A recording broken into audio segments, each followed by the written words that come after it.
Hello guys, welcome to my YouTube channel. आज के इस वीडियो में हम बुक रिव्यू करेंगे पेरियार प्रकाशन से निकली हुई भारत का भूगोल की।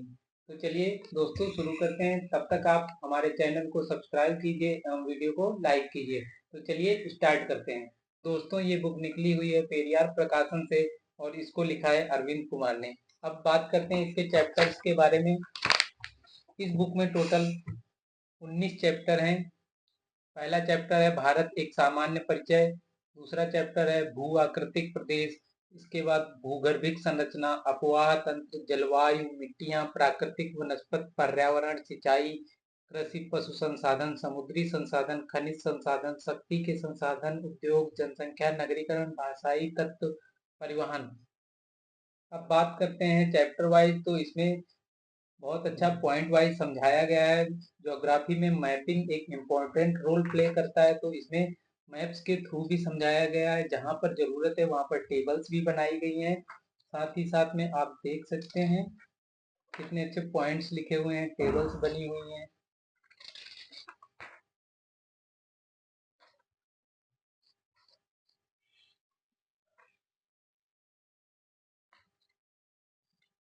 कुछ मैप इसमें कलर्स हैं।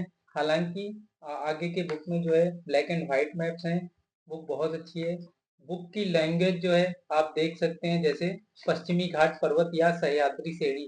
पश्चिमी घाट पर्वत हिमालय के बाद भारत की दूसरी सबसे लंबी पर्वत श्रृंखला है।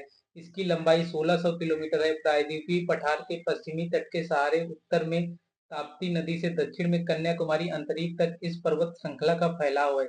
पश्चिमी घाट पर्वत को हम सह्याद्री के नाम से भी जानते हैं। पश्चिमी घाट पर्वत को 3 भागों में बांटा गया है: उत्तरी सह्याद्री, मध्यवर्ती सह्याद्री एवं दक्षिणी सह्याद्री। तो इस तरीके से देख सकते हैं कि इसकी लैंग्वेज बहुत ही इजी है। संपूर्ण सिलेबस को कवर किया गया है। ये बुक यूपीएससी के लिए आपको बहुत ही फायदेमंद होने जा रही है। आप इस बुक को जरूर पढ़िए। हिमालयी अपवाह तंत्र की बात की गई है।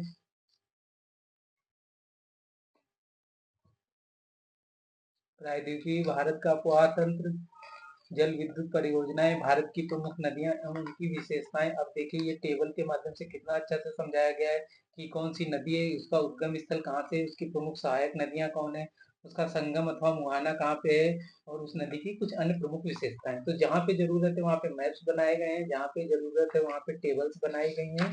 और लैंग्वेज बहुत ही सरल है।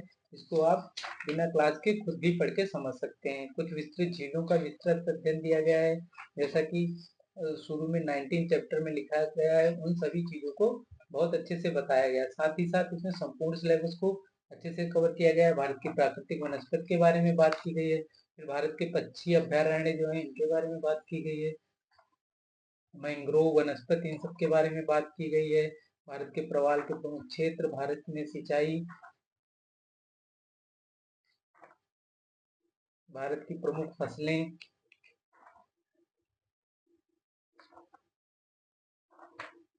भारत समुद्री संसाधन, साथ ही साथ जो है ये भारत के खनिज संसाधन। इसमें मैप्स बने हुए हैं, खनिजों की विशेषताएं दी हुई हैं।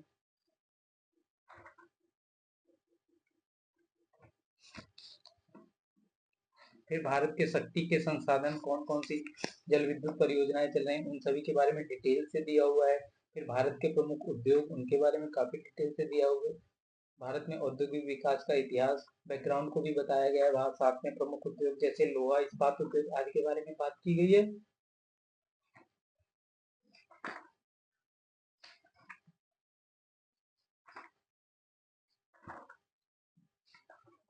उद्योग के बाद इसमें बात की गई भारत की जनसंख्या के बारे में। इसमें जनसंख्या से संबंधित जो है डाटा वो सभी को दिया गया है।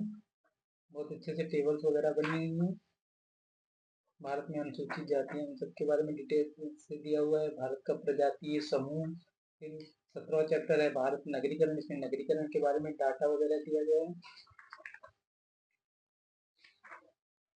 18वां है भारत के भाषाई तत्व।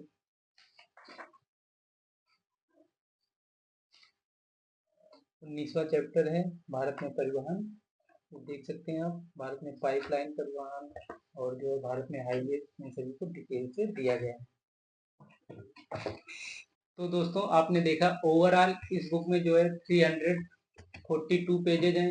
400 इसका MRP है। इसकी लैंग्वेज बहुत अच्छी है। अगर आप भारत का भूगोल यूपीएससी के लिए हिंदी बुक में कोई अच्छी बुक तलाश रहे हैं तो ये आपके लिए बेस्ट बुक हो सकती है। आप इस बुक को जरूर पढ़िए। दोस्तों, इस वीडियो में इतना ही। मिलते हैं अगले वीडियो में। तब तक आप अपने माता पिता का ख्याल रखिए। धन्यवाद।